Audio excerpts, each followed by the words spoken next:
Hey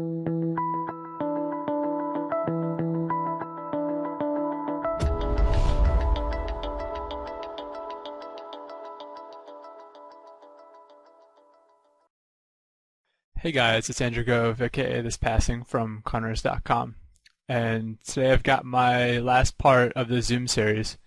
I have a lot of footage left to cover, so we'll try to get through as many hands as we can while explaining them thoroughly. Let's get started. Alright, so first hand is going to be on table 4. I skipped ahead in the footage a little bit, but not too far. Should be a lot of big hands coming up soon. Okay, so we defend in the big blind versus small blind open, very standard. This guy seems to be playing really loose, over 10 hands so far. 100% c-bet, it could be over 1 or 2 hands, we don't know. Full pot probably means, I guess, a strongish hand. Just gonna call anyway. With our wrap, pick up. More outs on the turn. Now 4 gives us a good hand, aka the nuts, as long as it's not a diamond. And just gonna call again and reevaluate on the river. And river's a diamond, so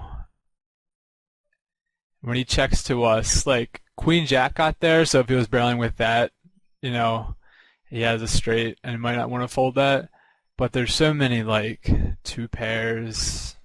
Even like a pair, maybe he had like Jack 10 9 6 or something, and now is like, just gonna give up. There's so many give-ups in his range. That being said, I don't think we have enough showdown value to check back any ace. There's a lot of weak aces, even like a lot of, like I said before, like 2 pair, like ace 8 or whatever. It's gonna want to fold now a lot. And from a theory standpoint too, we have a lot of flushes in our range here, so we'll be betting all of them for value here. So yeah, don't really have to worry about being exploited by bluffing too much. And his stack is big enough that it looks a little threatening when we bet too. If he just had like $10 or whatever, I don't think I'd bother, because he might just like call with whatever.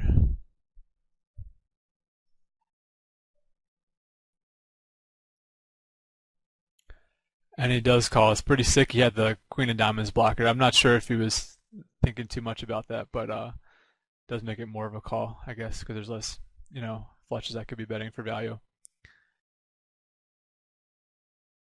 Gonna let it play a little bit. I do remember I took a note on that hand that I want to go over it. Now fast forward back on table 1 and 2.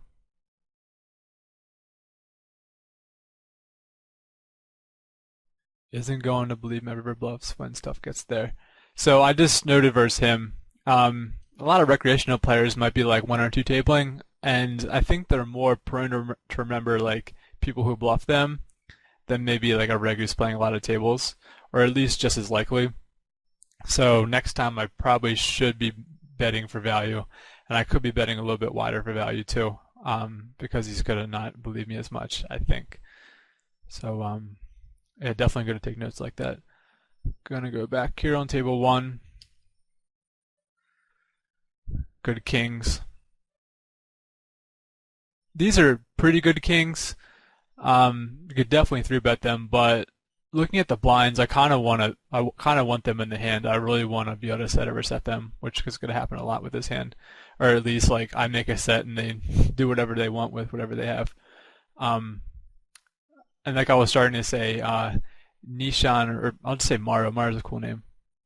Maro is opening kind of tight from one of the guns. I don't want to 3-bet all the time in that sense too. Although it would be fine, I think.